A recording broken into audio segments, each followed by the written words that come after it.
what is up everyone? Welcome back to our YouTube channel. So for today's video, I'm going to teach you how you can easily reduce costs on Alibaba. So let's head over to the Alibaba app. From here, just choose the product that you want to check out. And as you can see, there's a send inquiry button from here. From here, there are specific questions you can ask the supplier, such as what is the shipping cost? How long will it take to ship to my country? Or do you have a new catalog?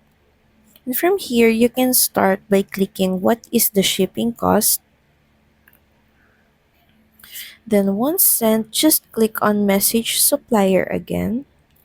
And from this page, you can directly chat with the supplier so they can give you the best shipping price possible that will work for you. Here, you can directly chat with the supplier so they can help you calculate the best shipping price or rate possible that will work for you. So that's pretty much it. Thank you very much for watching this video. I hope that this helped you on how you can easily reduce shipping costs on Alibaba.